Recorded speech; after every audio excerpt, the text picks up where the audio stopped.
All right, let's dive in. Today, we're not just looking at a recipe, we are completely deconstructing a culinary masterpiece. This is the house honey cheesecake. And trust me, it's about so much more than just being sweet. It's really about crafting an entire experience through some very thoughtful layers and textures. And this phrase right here, this is the core concept, the promise of the whole dish.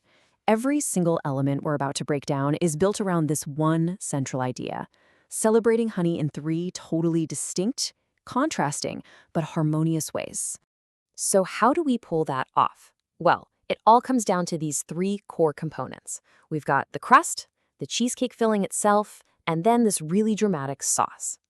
Each one provides a totally unique texture. So let's break them down one by one. First up, the foundation. You know, every great building needs a solid base, and it's no different with a great dessert. In this case, that base provides the very first of our three signature textures. Now, I want you to notice a key word here, contrast. The crust isn't just there to hold everything up. Its job is to be the complete opposite of the filling. It's sandy, it's crunchy, and it introduces this really subtle floral note that just kind of prepares your palate for everything that's coming next. The ingredients look pretty classic, right? But there's one major exception, the bee pollen. This right here is the secret weapon.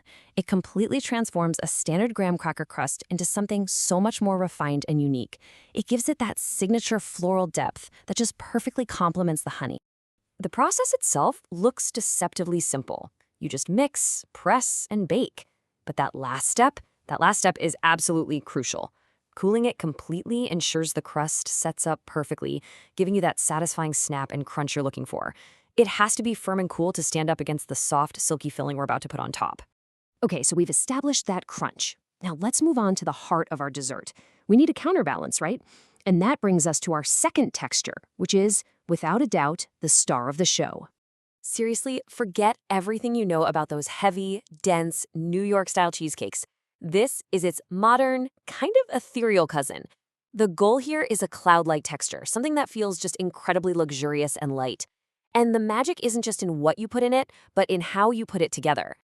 I mean, this slide pretty much says it all, doesn't it? We're going from dense to light, from a heavy baked custard to a chilled, silky mousse. It's a complete reimagining of what a cheesecake can be, a dessert that kind of lifts you up instead of weighing you down. The ingredients are so pure and simple, and that house honey, that's where you get to put your own personal touch on it. Maybe something floral or dark or just classic clover. But look at that lemon zest. That tiny amount isn't really there for a lemon flavor. It's there to add this bright high note that cuts right through the richness and stops the honey from being too sweet. It's all about balance. Okay, the most important part here is in step 3. Instead of just throwing everything together and whipping it, we whip the creams separately to get all that beautiful air into it, and then we gently fold it in. That technique is the absolute key to creating that light, airy, melt-in-your-mouth texture. Then the long chill lets it set up perfectly without any baking, which preserves that delicate structure. So we have our crunchy floral base. We have our light, silky heart. Now it's time for the grand finale, the third texture, which also introduces this brilliant contrast in temperature. This is just pure theater. The sauce isn't just a topping, it's an action.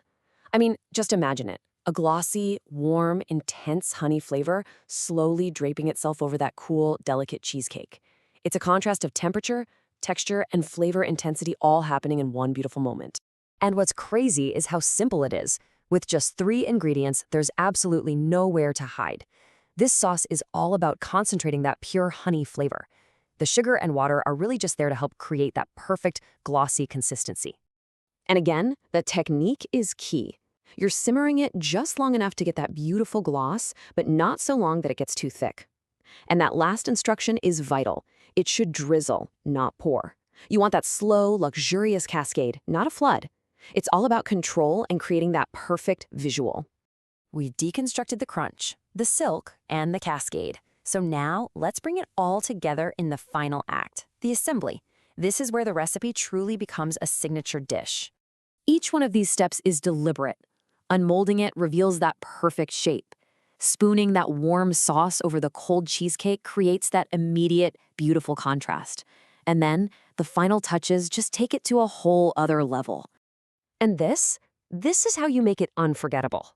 A little shard of honeycomb for another kind of crunch. A pinch of bee pollen that echoes the flavor in the crust. A hint of fresh thyme or some flowers for an aromatic touch. And that optional gold leaf? Well, that's just the signal that this is pure, quiet luxury. So as we see all three parts come together, the final takeaway here isn't just a recipe. It's a lesson in culinary storytelling. This dessert actually tells a story about honey, from the subtle floral crunch of the pollen to the light as air heart to that intense, warm finale. It really makes you wonder, doesn't it? What other stories can be told, not just with flavor, but with the feeling of food itself?